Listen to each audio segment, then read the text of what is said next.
Hello and welcome to BBC News. I'm Martine Croxall. Rescue crews have been racing to find survivors after the floods that wreaked havoc in Germany and its western neighbours, Switzerland, Luxembourg and the Netherlands. More than 150 people are so far known to have died across Europe, 133 of them in Germany alone. Hundreds remain unaccounted for and thousands are now homeless. Thousands of residents of Wassenberg, an area west of the German city of Cologne, have left their homes after a dam was breached by floodwater overnight.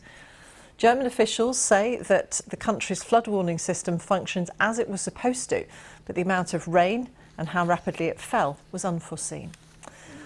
Well, Kasia Madeira, my colleague, joins us now from Erftstadt in Germany. Kasia.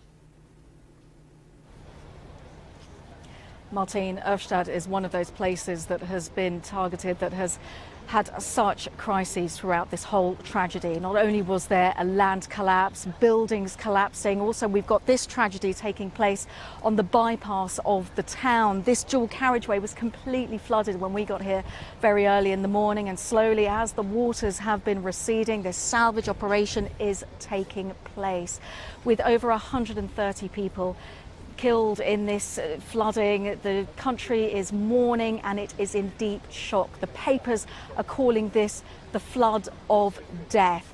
Now, the rescue operation is intense. Over 20,000 rescuers have been mobilised across the country. The army joining with the police force and a whole cast of volunteers who are trying to help those people who have lost everything.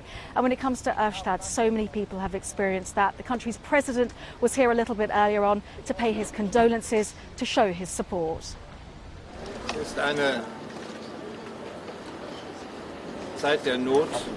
This is a time of distress, and our country stands together during this time. I'm very pleased to see just how much sympathy and solidarity is being shown, not only here in the region, but also throughout Germany. So a lot of solidarity, but also a lot of shock given just how much the damage was. In the space of less than 2 days, 2 months worth of rain fell here. And as you can see just behind me, the level of destruction in this particular area has been incredibly intense. The strength of the water has toppled cars as if they were simply toys. So a lot of concern and a lot of worry, but people are slowly going back to their collapsed houses to see the level of destruction and the level of damage that has taken place in this particular part. Of course, there are other states just slightly south of us also very badly affected, and a lot of volunteers trying their best to help people there. But it's not just in Western Germany that has been impacted. Neighbouring Netherlands and also Belgium as well has had a lot of damage. One town in particular is the town of Liège, from where my colleague Anna Holligan now reports.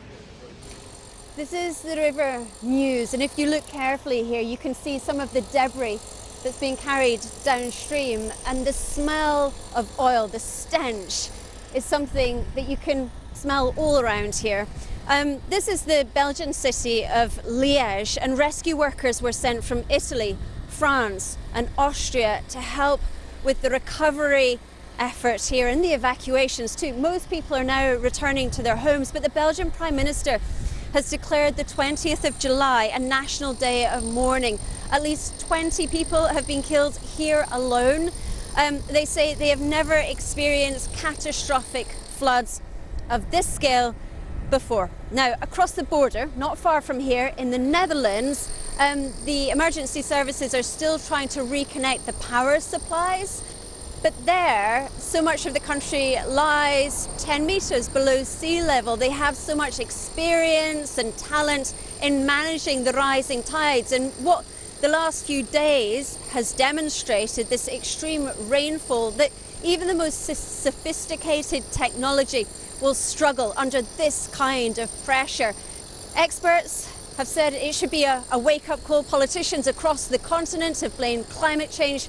But what so many people in this region, here in Liège, in Limburg, which has been classified as a disaster area, and beyond, what they want to know now, they want assurances from those politicians that something like this can never happen again. So the sense of shock that Anna Holligan was describing there in Liège is palpable across this part of Western Germany as well. It's the amount of rainfall that took place, over 2 months worth of rain that happened in the space of, well, just over 24 hours, a lot of it during the night, that caught people off guard. The local weather authorities are saying that they did issue weather warnings, and it was then up to local authorities to provide further details as to what to do. But it's now the debate very much, as this rescue operation is in its throes at the moment. The conversation is now about what the weather system, what was happening with that. And I know my colleague, BBC weather presenter Chris Fawkes, has been monitoring all of this for us. So Chris, just explain to us where we are with this weather system. Where was it the heaviest? Well, we'll take a look at the radar picture first, Kasia, and you can see this line of rain that developed across West Germany, across parts of Belgium, Netherlands, working into France, even parts of Switzerland as well. And just look how slow moving this band of rain is. We had several pulses of truly torrential rain. It was kind of locked in the same kind of area.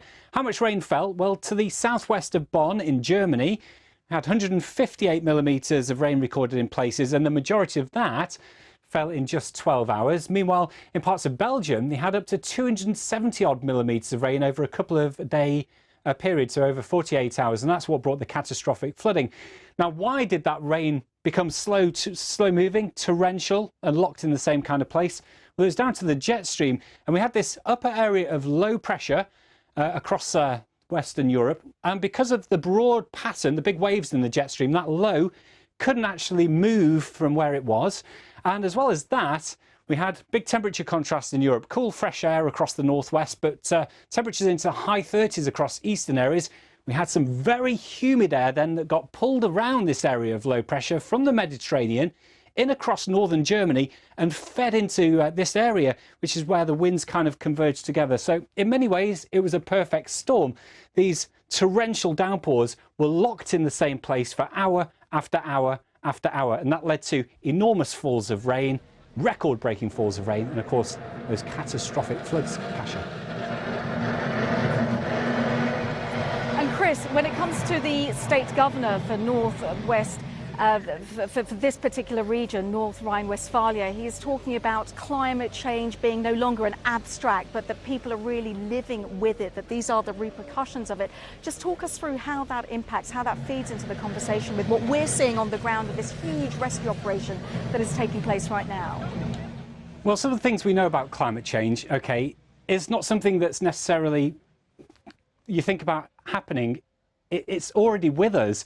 You know, temperatures around the globe have risen by 1.2 degrees Celsius above where they were before the Industrial Revolution kind of time. So we've already got a hotter planet. And the thing is, warm air holds more moisture. So when these extreme ingredients come together, the rain that you get out of them is going to be much heavier than it would otherwise have been. So climate change does play a part in this.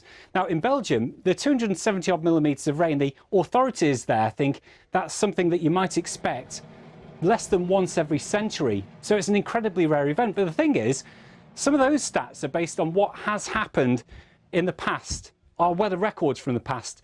And they're not necessarily important anymore because our climate has already changed.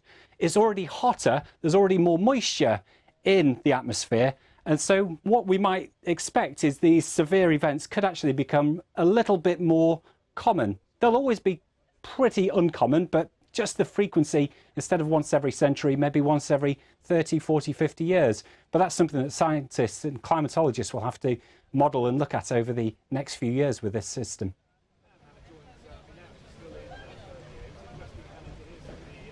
Chris, thanks so much. Chris Fawkes there, just talking through about one of the debates that is taking place here. Climate change very much at the top of people's conversation, but at the forefront of people's minds across this part of Western Germany is, of course, the deaths of over 150 people. And people are now slowly starting to return back to their properties. But the devastation, the destruction is, well, it speaks for themselves, the images that we're seeing behind us, Martine. Kasia, the warning system worked, but it was the speed with which this happened which took everyone by surprise. So how are the communities responding? There are in a state of shock. They really are. When you talk about what happened here, it happened so quickly and a lot of it overnight that people were being woken up in the middle of the night told to evacuate. So there's an awful lot of just shock. And when people are coming to terms, and the recovery operation has been immense. Like I say, this road earlier on today was full of cars that had been abandoned, and that grim search operation for potential remains taking place earlier on today. The army is out in force, but people are still in shock as to what happened and just how quickly it happened. We also talk about the devastating impact of water. We're seeing it very much here in front of our eyes. But as the President was saying, people are rallying together. There is a huge effort. Over 20,000 rescue workers have been mobilised to help out in this effort, but this will take a long time to clear and a long time before it will be anywhere near safe.